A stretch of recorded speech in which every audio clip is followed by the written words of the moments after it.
dans ces périodes, on a besoin d'avoir une énergie et puis on a surtout besoin d'avoir un microbiote puissant. D'accord? Donc, on va commencer d'abord par vous remercier de tous les messages positifs. Merci pour tout ce que vous me retournez sur le courant qu'on a créé avec toutes nos équipes sur fuck-coronavirus.com. Le mouvement qui vous permet d'être bien en confinement, c'est gratuit.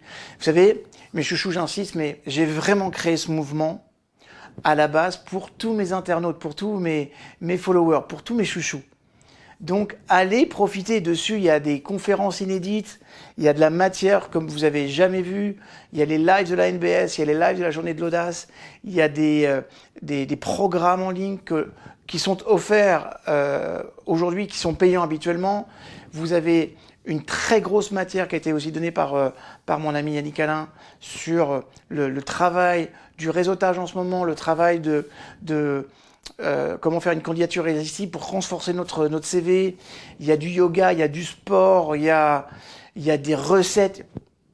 Il n'y a que du kiff. Okay, il y a des techniques énergétiques, les webinaires. Je vous rappelle que des webinaires par des experts, on a eu des choses incroyables. Enfin bref, allez vous inscrire parce que franchement, à la base, c'est pour vous que j'ai conçu ça. Juste pour permettre à ma communauté de pouvoir profiter de tous ces apports pendant la période de confinement et que ce soit plus léger. Donc si vous n'y êtes pas encore, fuck-coronavirus.com. Ça marche? Donc j'étais sur parfois il faut reprendre ses esprits, petit chouchou. Hein.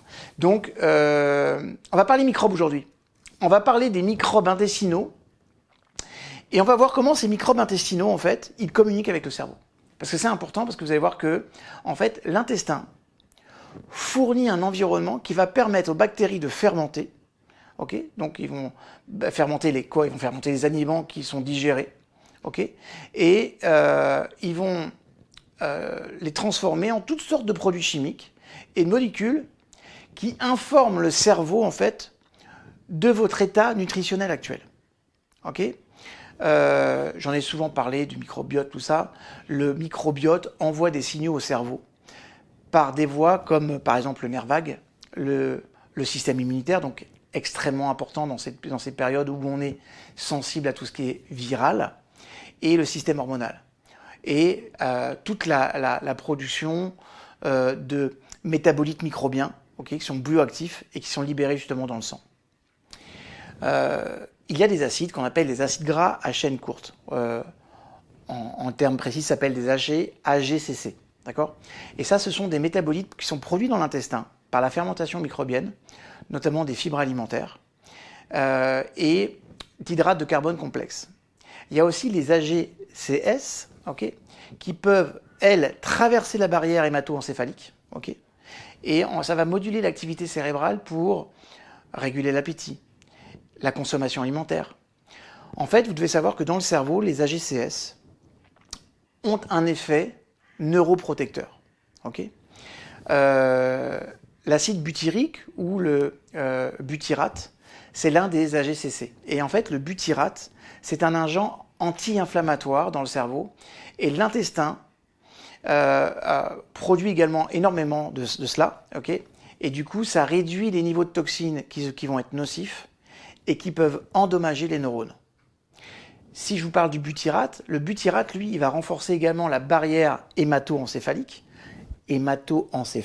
okay, en resserrant les connexions entre les cellules. C'est ça qui va empêcher, par exemple, les toxines qui sont nocives de pénétrer dans le cerveau et de provoquer des inflammations qui vont être dommageables pour les neurones.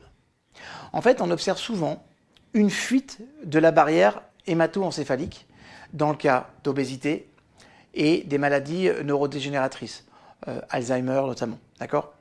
Eh bien, en fait, le butyrate va stimuler également la production de molécules qui sont importantes pour la neuroplasticité, et particulièrement, en fait, le facteur, ce qu'on appelle le facteur neurotrophique, okay, qui est dérivé du cerveau, qu'on appelle le BDNF. J'en ai déjà parlé dans une de mes capsules. Cela étant, vous devez comprendre que l'augmentation des niveaux de BDNF va entraîner une amélioration des performances de la mémoire. On a vu ça notamment facilement chez les rats en laboratoire et ça a été confirmé chez les humains. Et les scientifiques ont découvert que la consommation de malbouffe, okay, réduit les niveaux de BDNF.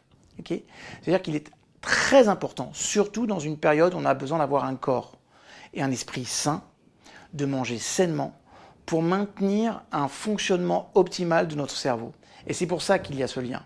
Alors, qu'est-ce qu'on peut faire pour modifier notre microbiote au niveau intestinal? En fait, moi je pense qu'au microbiome, comme aux différents sols dans lesquels vont pousser des plantes, il y a certaines plantes qui poussent bien dans un compost qui va être riche en nutriments. Mais elles ne suffiront pas dans un sol qui est sec et qui est sableux. En fait, les régimes alimentaires occidentaux, en particulier ceux à faible teneur en fibres, d'accord? Eh ben en fait, on s'est rendu compte que on réduit la diversité du microbiote, génération après génération. Et c'est pour ça qu'aujourd'hui, on s'aperçoit qu'il y a de plus en plus d'enfants qui sont TDAH. On va même pouvoir parler du lien avec le microbiote et l'autisme, du lien avec le microbiote et l'anxiété et le stress, voire la dépression. Par contre, on sait que les régimes alimentaires traditionnels, qui vont être riches en fibres et qui vont être pauvres en sucre et en graisse, augmentent la diversité du microbiote. Donc très important. Qu'est-ce qu'on peut faire donc pour nous assurer que notre microbiote va soutenir notre santé? En fait, tous les chercheurs dans le domaine vont suggérer que la diversité et la fonction du microbiote sont établis par votre bagage génétique et il y a des facteurs externes, notamment la façon dont vous avez, par exemple, accouché à la naissance ou la façon dont vous faites de l'exercice. En tout cas, le principal déterminant de la composition et de l'activité du microbiome intestinal, c'est votre alimentation. Ça explique environ 57% des variations du microbiote intestinal dans sa totalité. Donc on peut influencer les populations de microbes intestinaux en rendant notre environnement intestinal hospitalier pour eux, en consommant des aliments probiotiques et des aliments prébiotiques. Je vous ai déjà fait une vidéo là-dessus. Les probiotiques sont des aliments ou des compléments alimentaires qui vont contenir des microbes spécifiques qui vont être bénéfiques pour l'intestin, par exemple le lactobacillus ou le bifidobacterium. Vous vous rappelez les pubs bifidosectifs, tout ça? Ça vient de là, d'accord? Le but, c'est de stimuler la croissance de ces micro-organismes dans l'intestin. Il y a plein d'aliments qui sont riches en probiotiques. Ça comprend par exemple le yaourt, le kombucha. Si vous pouvez boire du kombucha, le kimchi, les légumes fermentés, la choucroute, très très très bon. Moi, je vous recommande, si vous avez accès à quelqu'un qui fait du kéfir, faites du kéfir également, c'est extrêmement bon. Voilà pour ça. Si on y va du côté des probiotiques, en fait, les probiotiques, ce sont des aliments qui, eux, vont stimuler la croissance des bactéries qui sont bénéfiques. Moi, je les considère un peu comme des engrais qui sont riches en nutriments et qui vont justement aider à faire pousser les plantes. D'accord ? Les aliments qui sont riches en prébiotiques vont comprendre les bananes, les oignons, le blé.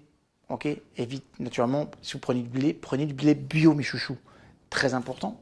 Les graines de lin, les légumineuses, les légumes à verts, à feuilles. On parle des épinards, des choux frisés, des brocolis, tout ça. D'accord ? On sait également que les aliments fermentés contiennent des microbes qui favorisent la santé intestinale et sont également des prébiotiques. Par exemple, les microbes vivants ont déjà travaillé à la digestion de ces aliments. C'est ça qui va libérer des nutriments supplémentaires. Donc, mes chouchous, le principe de base, ça va être d'exploiter notre microbiote, le microbiome intestinal, pour stimuler le cerveau. Ça veut dire quoi? Ça veut dire qu'un microbiote intestinal sain est crucial pour le bon fonctionnement métabolique et ce qu'on appelle l'homéostasie, c'est-à-dire la capacité qu'on a de maintenir le système biocellulaire en mouvement. C'est une situation gagnante pour nous, c'est une situation gagnante pour nos microbes. Par contre, en échange de la vie et de leur prolifération dans l'intestin, c'est ça qui va nous maintenir en bonne santé. C'est vraiment un deal gagnant-gagnant. D'accord ? D'ailleurs, je veux juste que vous sachiez que vous avez plus de bactéries dans votre corps que de cellules. D'accord ? C'est pour ça qu'aujourd'hui, le système bactériologique est considéré comme un organe à part entière. Ça aussi, c'est très important. Autre chose, la modification du microbiome de notre intestin à l'aide de probiotiques et de prébiotiques va présenter un potentiel très intéressant pour améliorer les fonctions cérébrales. Vous verrez, au fil du temps, là, je vous parlerai des différents systèmes. J'ai parlé des psychobiotiques. posez-vous aussi sur cette vidéo, si vous ne l'avez pas encore vue, parce que ça fournit vraiment un tas de nouvelles orientations, des nouvelles thérapies pour les personnes qui souffrent notamment des troubles de l'humeur. Donc, une chose encore, c'est que, vous le savez, notre intestin, on l'a appelé le deuxième cerveau, mais on ne l'appelle pas le deuxième cerveau par hasard. D'accord? En fait, en vrai, les deux sont intimement liés. Quand ça ne va pas bien ici, ça ne va pas bien là. D'accord? D'ailleurs, quand on a des angoisses, c'est souvent par ici qu'on les a. Donc c'est juste important de comprendre que travailler de concert et de faire travailler de concert la performance de son cerveau sans travailler son microbiote, ça ne sert à rien. D'accord? C'est vraiment une alliance globale que vous devez avoir et une stratégie générale. D'accord? Prenez soin de votre microbiote, c'est très important. Il y a plein d'ouvrages là-dessus. Moi, je vous donnerai, si ça vous plaît, donnez-moi dans le commentaire si ce genre de vidéo vous plaît vraiment. À ce moment-là, je vous en ferai plus sur le lien entre le cerveau et les différents organes. Comme ça, on pourra nourrir toute notre réflexion. Je vous aime, partagez ces vidéos. Merci d'être présent dans ma vie. Merci d'être là. Je vous souhaite tous en super santé. Que Dieu vous protège tous, vous et les siens. Et vous soyez bénis sur 25 générations. Allez, 26, c'est mieux.